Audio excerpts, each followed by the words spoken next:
Here's the script based on the provided text. I live in the South, where we're pretty overrun with Unique, doTERRA, LuLaRoe, LipSense, and Rodan Fields.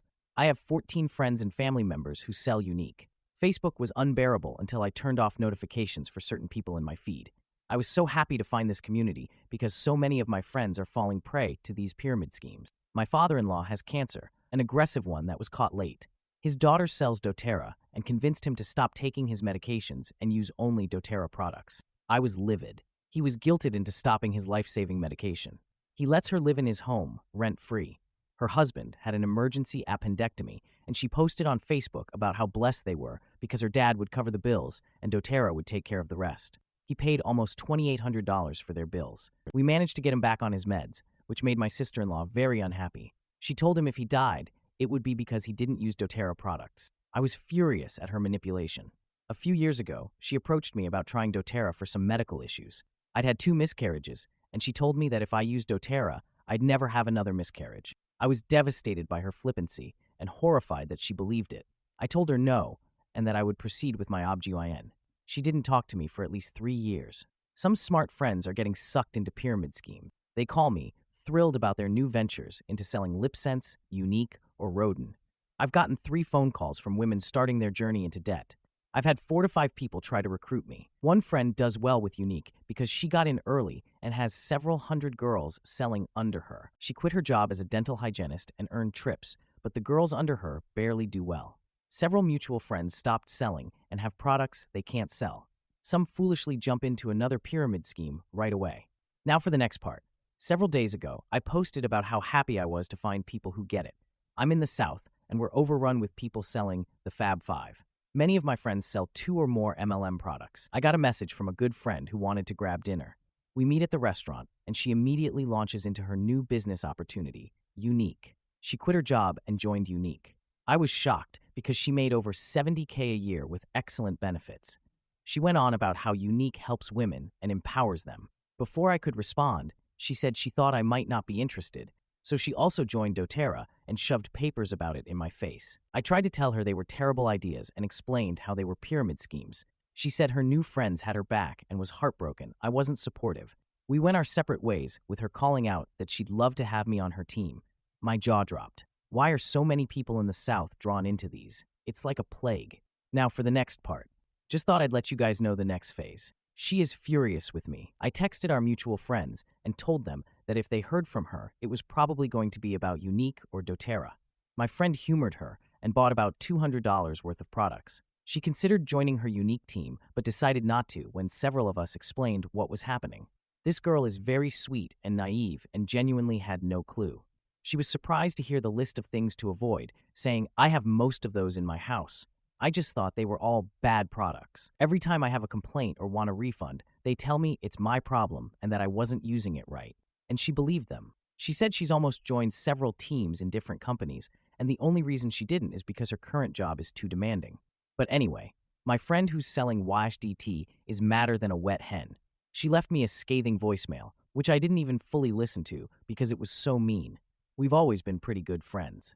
Not super close, but we're close enough to enjoy spending time together when she came through town for work. Her older sister sells Unique and has always treated her like she doesn't exist. She has always wanted to be close to her big sister and idolizes her, so I think that's where a lot of this is stemming from. Her sister told my friend to cut all the losers loose because we're going to be jealous of her success. Thanks for being here, guys. I hate seeing these ruin people's lives. It's getting awful here in the South. Many of my friends are in debt, denial, or in strained relationships because of money issues. It makes me very sad to see. Almost none of them will listen to those of us who genuinely care about their well-being and their futures. Now for the update. My friend is still in this area. Since I keep saying friend, from here on out, I'll call her Leontina. We'll call her sister Ramune. Leontina lives a few hours away from me. She used to live much closer, but her job moved her several hours away. She has 2 cats and a frog. Her older sister, Ramune, lives very close to me. Leontina has been staying with Ramune since she got here a week ago. She's been here peddling YN and DT for a week, under her sister's guidance, while her whole life is back in another state, several hours away. That may not seem super relevant, but it rubs me the wrong way knowing that strangers are taking care of her pets. I decided to try one more time and talk to Leontina. Once I learned she was still here from a mutual friend, that just made this plan much more appealing. I felt like video chatting or texting calling just wasn't going to cut it. I reached out to Leontina and told her I wanted to sit down and talk. She immediately agreed. She told me she didn't like how we left things and she'd like to get together. Then she texted me and said she wanted to bring Ramoon. I told her that I preferred it just be her and I. Long story short, Leontina refused to come without Ramoon. I met them at a small coffee shop. The moment they came in, Ramoon started berating me. How dare I hurt her sister like this? How dare I try to stop her from living her dreams? Maybe Leontina wouldn't be wildly successful right off the bat, but I could at least support her. What do I even know about business? How dare I try to intervene in Leontina's life? I just stared, open-mouthed at this entire thing. Luckily, there weren't many people in the cafe, but the ones who were there looked vaguely concerned. Ramoon wasn't being very loud. She was speaking rapidly at a low volume and was furious. The weird amount of anger in her eyes was totally baffling. When she finally stopped to breathe, I told her that I had no intention of stopping Leontina from living her dreams. Unlike Ramoon, who never cared until Leontina started selling Unique. Wrong thing to say to her. She immediately grabbed Leontina's hand and left. No retort, no reply. Just an angry, disgusted look, and then they left. The entire time, Leontina just stood there looking smug. So, that's where we are with things. Her sister is a controlling jerk, just like she always was in high school. I left feeling a little shell-shocked, as that wasn't what I expected. Now for the next update. Guess who got a knock on their door today? Me. Guess who was on the other side of that door? Ramoon. I was expecting a yarn delivery, as my last USPS update had said it was out for delivery. They usually just knock and leave the package on the front porch, so I was very caught off guard when I saw who it was. I stammered around and said, why are you existing on my porch? It made no sense, and I felt like an idiot. Ramoon rolled her eyes, sighed dramatically, and said, Leontina wanted me to apologize to you, in person, for the other day. Again, I just stared at her. She said Leontina was in the car waiting, so I finally gathered myself enough to say, does she want to come in? Do you guys want to come in? But I was very hesitant. Ramune said that Leontina was going to stay in the car, but that she wanted to talk to me herself. Again, those alarm bells went off. She had a weird look in her eyes. So I told her that I'd rather her not come in after our last interaction, and that I was grateful she came by to apologize, but that I had other things to do. She stared at me for a few seconds, not saying anything at all. I was fixing to say, okay, well, bye then, or something. But before I could say anything, she goes, I did my part now, text Leontina and tell her you're sorry too, and that we're fine. She doesn't have many friends now, and you need to support her more. Again, I stared at her like an idiot. I almost started laughing, because who acts like that? Then she said, happy people sell products and recruit more people on their teams. I can't have a sad, negative person bringing the vibe of my team down. I need my sister happy and ready to sell. Then she put on her sunglasses and walked back to her car. And that was it. She didn't wait for my reply, she didn't listen to anything else, she just walked away. I didn't see anyone else in the car. From how our house is sitting, you can't see the driveway from the front door, so I couldn't even look until she backed out into the street. But you guys, I didn't see anyone in that car. Maybe she was just bending down in the seat to get something off of the floor of the car. That makes logical sense. But I didn't see her, which is just weird. The entire thing is weird. Now for the 6th post. Yesterday morning, I got a call from one of Leontina and my mutual friends. She called me on her way to work, and she was freaking out. She was running a little behind, so at the time, she was only able to give me a little bit of info. She told me that 3 of our mutual friends have now joined Leontina's Unique team. I literally had no words. What's weirder is that my friend on the phone had just had lunch 2 days before this with one of the girls, and they had talked briefly about how they were concerned about the Leontina situation and how we were all just going to step back from it and let it be because Leontina and Ramune had both verbally attacked all of us, and some of us more than others. So the end decision was, they're both adults and can do what they want. At least we've tried to reach out several times. She told me she was shocked by this and that none of them would reply past what one of the girls had said to her in the initial text, which she couldn't tell me at that time due to the time constraints, but would fill me in on later. The 3 girls we'll call Kate, Paige, and Stephanie. Paige lives a few hours away, but Kate and Stephanie are both in this area. Not directly, but close enough to be a 45 to 1 hour drive away. I live in a decent-sized city and live about an hour away from another large-ish city. Both cities are where most of us ended up after college. I know that Ramune approached Kate a few days ago, the same day that she'd just shown up at my house. She did the same thing to Kate, more or less. Kate quickly filled all of us in on the group chat, and I said that Ramune had just been to my place too. So, everyone was on alert. And then here we are, a few days later, and 3 of them have joined Leontina's Unique team. You guys, it's like they're just Gone. They left the group chat, and none of them would reply to my texts either. All this being said, I feel like I need to point out that they're all adults and can do what they want with their lives. However, it doesn't sit well with me or the friend that called me, and we're totally shocked, especially that Stephanie joined. Because, wow, she was probably the most angry about how Ramune was taking advantage of Leontina. But she was also Leontina's best friend, and has been her best friend for years, so I can see how she might get sucked into the situation simply because she misses her friend. I get that. It's still surprising. So, later last night, my friend called me back. She told me that the initial text she got was from Kate, who said, basically, hey, this is probably going to make you guys upset, but Paige, Steph, and I are joining Leontina's unique team. We've given it a lot of thought, and we want to support her however we can. It's not okay to not speak to people just because they're operating a business, and we'd never thought of it that way. Maybe we don't love the products, but we are all excellent salespeople and can sell the hell out of this makeup, and we'll all make a little extra money. We hope you'll support all of us through this journey. And that was it. My friend replied initially with, lol, that's hilarious, because she genuinely thought Kate was joking. Nope.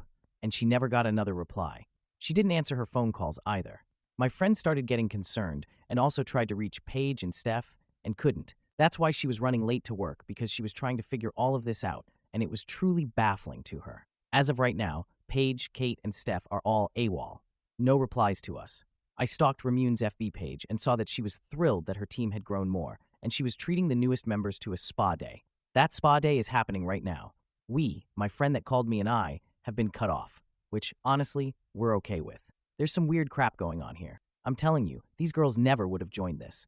Paige actually went on and on about how manipulative R is and how she never liked her and how she hates how she sucks so many women into MLMs. R's YN team is far larger than I initially thought. So, there's the next part of this whole thing. At least I'm not involved in this part, which gives me a sense of relief, because ain't nobody got time for that. I mean, indirectly, it does, and I'm now worried for 4 friends instead of 1. The whole thing is unsettling. Now, I think maybe Ramune, if I had let her in, would have tried to talk me into joining her team. I don't know. Let's leave planet Earth. I no longer want to live here. Now for the 7th post. Yesterday I got an email. This isn't it in its entirety, but it's most of it. Soja Dead Blonde. I'm emailing you from an account I created just to send you this. I'm pretty sure you'll know who this is, but I'm asking you to not tell anyone. Delete this. Don't confront anyone, and just act like you're not aware of what's happening. Please. I'm trying to leave someone's unique team and can't have more drama in my life, so please don't give my name out. I'm pretty worried about how things are going, and you've always been a loyal friend, so you need to know what someone is planning to do. Someone feels like you hurt her business by telling people they should be careful before they just join her unique team. She feels like you robbed her of about 10 to 20 team members, and she's really pissed about it. This someone added about 30 girls to a group chat not too long ago and tried to get us to support her sister, who is one of the newer members in her team. You warned people against it, saying that most people don't make money and that they should be careful. Obviously, you know this, but this is why this person has been so specifically mad about these things. She's been planning on getting a friend of hers, someone on her team, to do this. Many have said they'd love to do it because they pretty much worship the ground she walks on. It's bad. I didn't understand it was like this. They all want to make as much money as she does from this. Guess what? They won't. I won't. I'm only a few days in and I know we won't. I've lost $480 that I won't get back. She constantly tells us to buy more and more product to sell. If we don't, she puts us on blast in front of the group. If we do, she's suddenly our best friend. She's having someone on her team place a large order in your store, and then they're going to leave you a 1-star review. You hurt our business. We can do the same, is where she's coming from. I just wanted to give you a heads up, because if you get a large order, just don't accept it, I guess. I'm sorry this happened. I don't understand how she's like this. You guys were right. I'm a little nervous about what she'll do when I leave. It shouldn't matter, right? She's got so many other girls working with her. Wish me luck. And that was it. I know, in the grand scheme of things, this isn't a huge deal. However, my business is a small one. I just started it about 4 months ago, and honestly, reviews on Etsy can make or break you. These are handmade items that other people can't touch or wear in person until they buy them, so they have to go off of the words of others who have bought before them. Usually, I let stuff like this roll off of my back because it's petty and childish behavior, and I can just go on with my life. But I've worked very hard to make the items I have. They take a lot of time and effort, and having someone purposely try to sabotage that, even just a little bit, hurts. Also, I would hate for these items that I've so carefully made Just go to someone who won't even wear/use them. They'll what? Throw them away? Burn them? Who spends money on things like this just to behave this way? I would never do this to Ramune, even though I despise her behavior and the way she hurts and manipulates others. Ramune has a lot of people on her unique team. It's much larger than I initially thought. And I know they're not all here in this area. So do I just not accept any large order for a few months? Do I accept them and hope for the best? I'm not sure what to do here. Now for the next post. All has been quiet since my last update and I am loving it. However, I did snoop through Ramune's and Leontina's FB page a bit. Leontina has alienated everyone.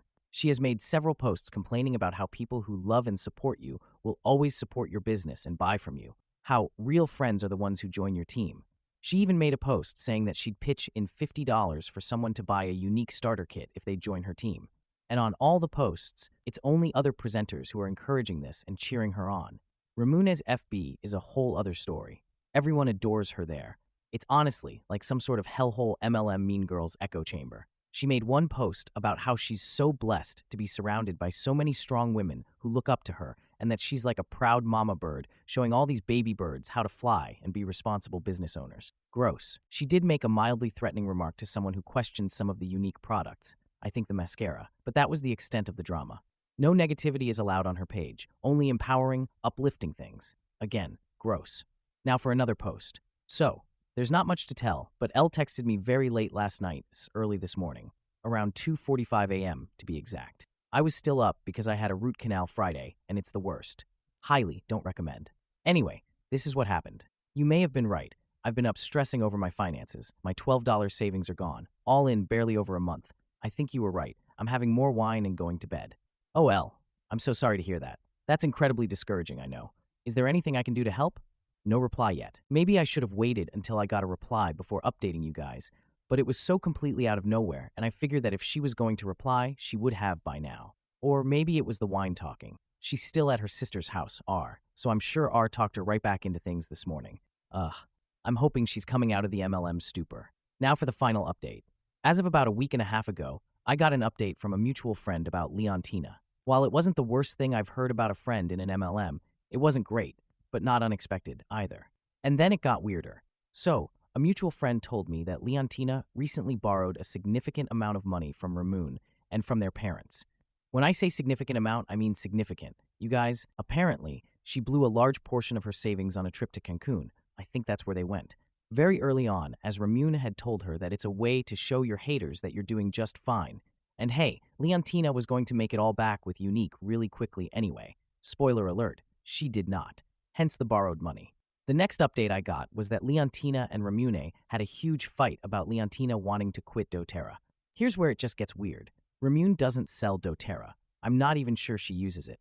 If she does, she's not one of those people who preaches about it on social media, which would seem odd because she talks about every other MLM product that she buys, uses, and supports other women with. So, her fighting Leontina to keep doTERRA just strikes me as extremely off. She doesn't sell it or use it. Why make her sister, who has sold almost zero inventory, keep selling it? It would give Leontina more time to focus on selling Unique. So, Leontina has moved in with a guy she met less than a month ago and refuses to talk to any of us now. When a mutual friend saw her downtown, Leontina was wearing things she'd never worn before and seemed drunk at 2 p.m. Or at least tipsy, our friend said. Our friend was worried and tried to talk to her, but Leontina acted like she didn't know her. Here's where it gets even weirder. The guy Leontina's living with used to work with another mutual friend's fiancé. And now, that guy is in Primerica. So, that's what's happening. For those of you who wanted an update, here you go. If any of you have advice or ideas on how else to reach out and help, please let me know. I love hearing from you guys, and you always have great advice and support. If I could hug all of you, I would. Am I the idiot for refusing to support my sister's delusional affair with a married man? My sister, who is 32, moved in with me because she got pregnant 5 months ago from what she claimed was a one-night stand. I love my sister, so of course I took her in. My husband is overseas for 6 more months, so it was nice to have her around because I care about her very much. On Monday, I came home and saw my sister and a strange woman in a screaming match on my doorstep. I obviously didn't know what was happening, but I saw the woman poking my pregnant sister's shoulder, so I intervened. I sent my sister inside, and she begged me to send the woman away. I didn't understand what was going on, but I wanted the altercation to end for everyone's sake, so I told the woman as much. Then she started screaming, asking me if I was also sleeping with her husband. I was like, and then she basically revealed that my sister had been having an affair with her husband for 5 years. 5 years. She had everything printed out: chats, photos, emails, receipts. It was disturbing to see, and I didn't want to go through it all. But a few things were established. 1. My sister knew about his wife. She knew she was the mistress and liked it. 2. This woman was a stay-at-home mom to their 4 kids, one of whom has a severe disability from a car accident. 3. Her husband knew about my sister's pregnancy and even took her on a baby moon to celebrate it. 4. The affair had been going on the entire time, with my sister believing he would eventually leave his wife for her. 5. My sister had fully embraced the role of being the other woman and was emotionally invested in their relationship, despite his repeated lies about leaving his wife.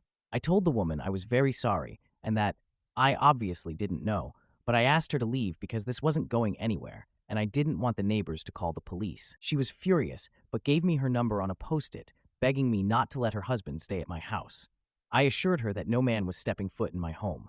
My sister was begging me not to believe the woman, calling her a vindictive ex-wife. I told her, all right then, let's look up the marriage online.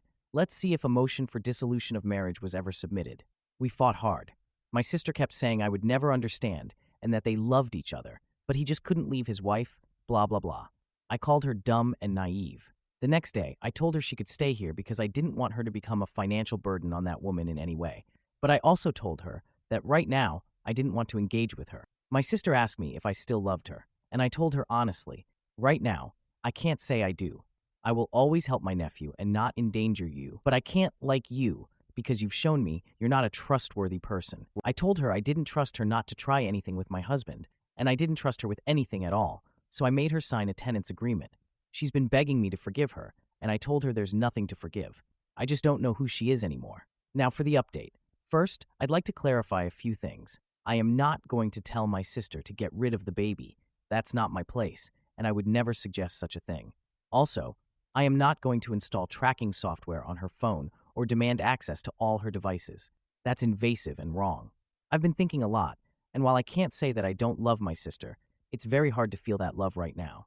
I don't know who she is anymore. It's not just that she lied to me, it's what she did and how convinced she is that she was justified because they were in love. She's brought chaos into my home that I opened up to her. I'm deeply disappointed in her, and I just don't like her at the moment. I'm letting her stay with me because I don't want her to become dependent on him. I don't think he's a good man either, and as a social worker, I've seen these scenarios too many times. My sister is already deluded. I don't need to open the door to a dependency that's also financial. I haven't been punishing my sister, but I've been treating her like a roommate. This is driving her crazy. She's begging me to go back to how things were before, but I can't. I told her that I need time and that things can't just return to normal overnight.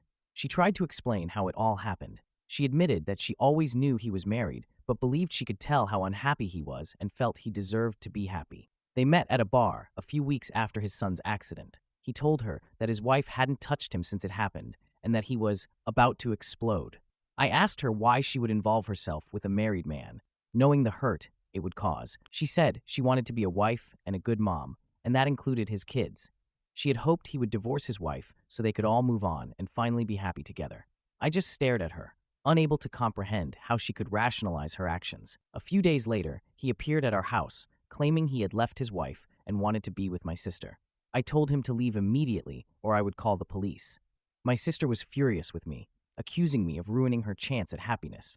I made it clear to her, if he comes over again, I will evict her. She's free to date anyone she wants, but not under my roof. I also told her that if she plans to have him around after the baby is born, she'll need to find her own place.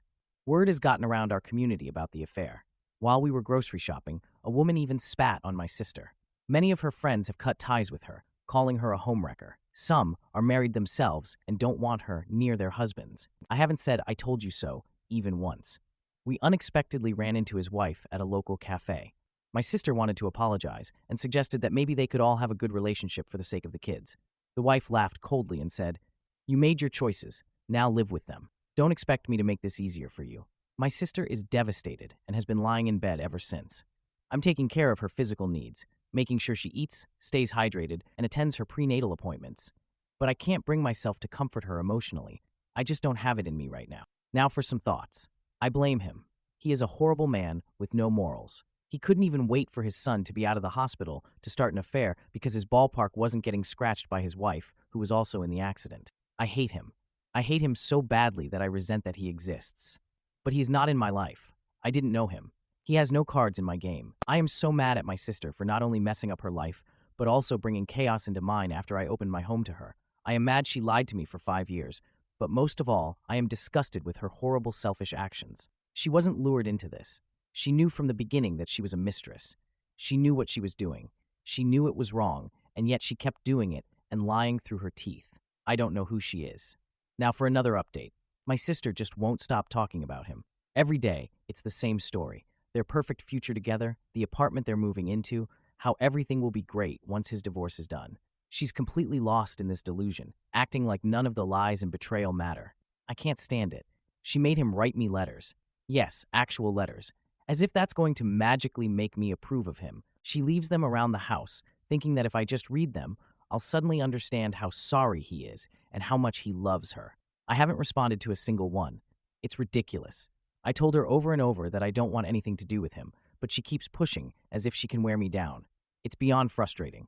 Then came the talk of moving in together. She sat me down and asked for my blessing, telling me how important it was to her that I support their relationship. She actually wanted me to meet him, to give him a chance. I couldn't believe what I was hearing. That's when I drew the line. I told her flat out, if she moves in with him, I'm done. I told her I would go low contact, that I wouldn't be part of their life, and that she's on her own if she goes through with this. If she wanted my support, she had to leave him, full stop. For a moment, I thought she was finally getting it. She showed me screenshots from his ex-wife. The ex had pretended she wanted him back, and this guy fell for it immediately. He told her how much he missed her, how my sister was a mistake, how he wanted to fix things with his family. My sister was crushed. She came to me with the screenshots, crying, and I thought, for a couple of days, that maybe, just maybe, she would finally see him for who he really is. I was hopeful. But then, as usual, he wormed his way back in. He told her he only said those things because he was afraid his ex would take the kids away. And of course, she bought it.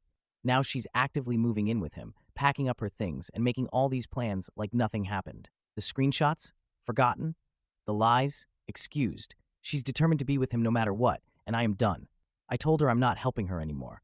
No more driving her to appointments. No more checking on her. Nothing. I'm not going to pretend everything's okay while she's diving headfirst into this disaster. Now, I barely talk to her. If she asks where the tea is, I'll tell her. If she wants to know if there's milk left, I'll answer. But that's it. I'm emotionally cut off, and I told her straight, I'll be here if things fall apart, if she's in danger, but I am not going to be a part of this train wreck. She's on her own now. The community backlash hasn't slowed down either. Everywhere we go, people are whispering, staring, and judging. They're not just looking at her, they're looking at me too. People know she's living with me, and I've started hearing comments at work about why I haven't completely cut her off. It's affecting my life now, and I just can't carry her mistakes anymore. Her friends? All gone. The ones who were married have cut ties completely. She's isolated herself, but instead of waking up, she's clinging harder to him, holding on to this fantasy that everything will work out. But I'm done caring. She's made her choice, and now she has to live with the fallout. This is the final update because I'm finished. I'm done trying, done caring, done dealing with the mess she's made. She can have her life with him, but I'm not going to be part of it. Now for a few comments. Regarding the sister leaving, one commenter noted, she is leaving by the 23rd latest. Another commenter added, I give it 3 months, referring to the sister's optimistic outlook on her relationship. Am I the idiot for wanting reassurance from my partner when he needs space to think about us? I went to a perfect wedding with my SO, and now we're both freaking out and gave each other a month to decide to stay or split up.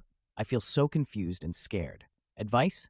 My partner and I have been together for more than 3 years. He is not perfect, but he is purely and genuinely good, curious about the world, honest, very intelligent, very caring. I do not doubt that we feel love for each other. We went to a friend's wedding together, and honestly, the vows the couple said were so intense and true and honest that it left me wondering whether I could say those things about my SO or anyone. It made me think, wow, love like that exists?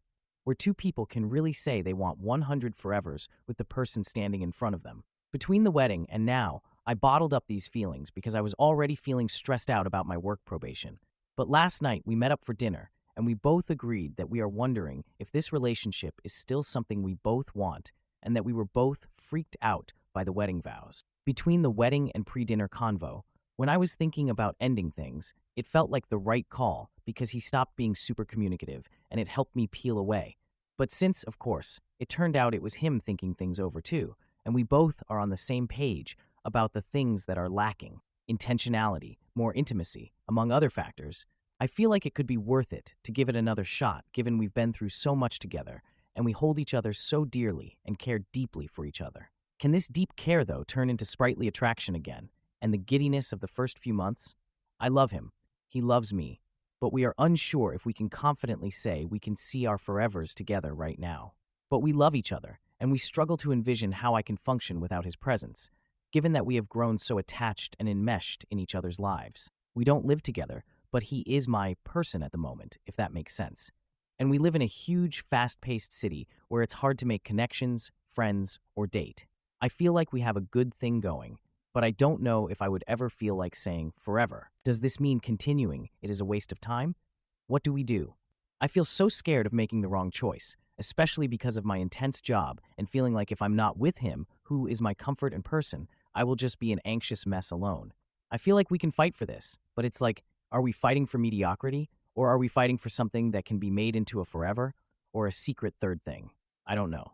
Now for a few comments. Dutchman76 said, new relationship goal unlocked. Make other people break up over how amazing our love and wedding was.